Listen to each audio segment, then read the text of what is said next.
Hello and welcome to The View from Felaban. I'm talking to Ron Caton, who is the head of Latin American operation for Wells Fargo. Thank you for joining me. So Ron, we were chatting earlier, and liquidity really was a big issue last year for you and for a lot of the international banks that were servicing Latin American clients. Is it going to change next year?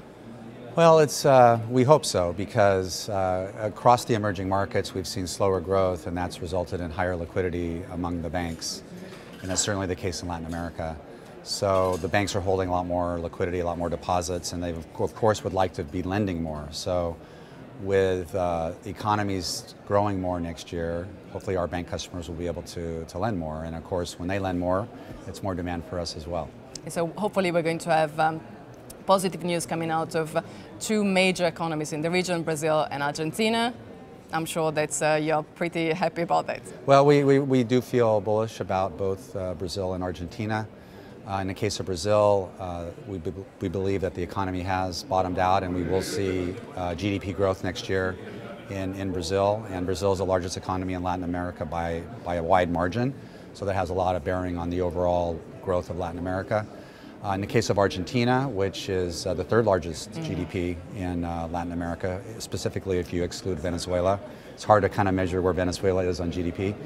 But with the election of President Macri, he has brought more orthodox economic policies. It's really opened up the economy.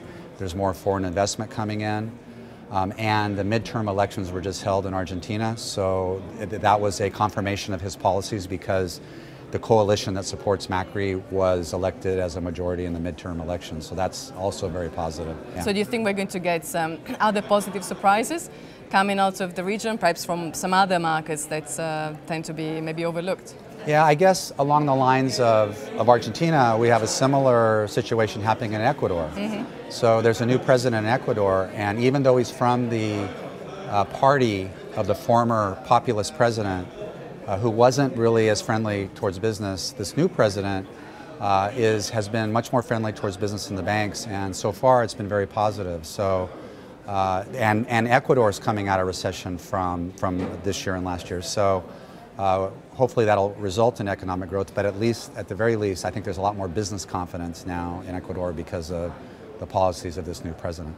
So something else I wanted to ask is about the business of correspondent banking, how this has changed over the years. So over the past years, international banks a lot of them have retrenched to their core markets and stopped servicing clients for many reasons, compliance often being one of them. Right. And that has spurred some banks in Latin America to try and fill that gap left by those existing big players. So do you think that this will continue? Are you seeing the growth of perhaps regional banks trying to serve their peers across the region and compete with banks such as yours?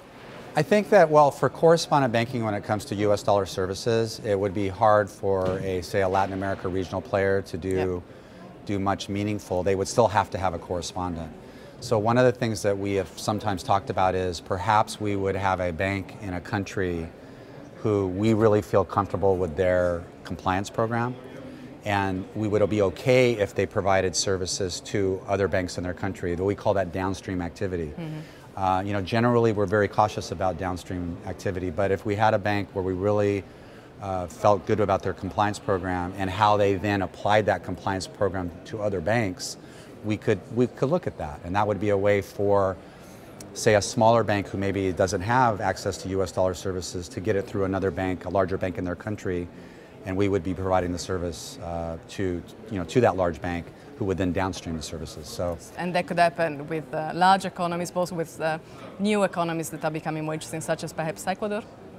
Yeah, maybe. I mean, it just depends really. Yeah, it doesn't really. I don't think it depends on the size of the economy, but more just on how strong any individual bank is in a certain country. I mean, for example, you know, we have, for example, a number of banks in Panama where we're actually very comfortable with their AML programs. So we haven't gone there yet in terms of, and I don't know that those banks want to offer the services, but that would be something that we would certainly consider. So that would provide more access to all banks in the region. Because you're right, there's been a consolidation. Some banks are being crowded out from de-risking.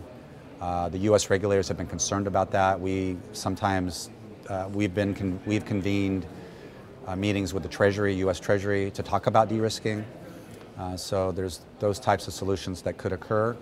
There's actually, some new players, some new entrants, not a lot, but there are a few new entrants into not so much Latin America, but the Caribbean, that are providing correspondent banking services. They're doing kind of a different way. So I think to the extent it's entrepreneurial, people are looking, if they see a gap, how can you fill it? And so that'll probably continue to evolve. Great, so perhaps we're going to see a few interesting surprises in 2018. It could. It could Very happen. well. Yeah. Thank you so much. Okay, thank you.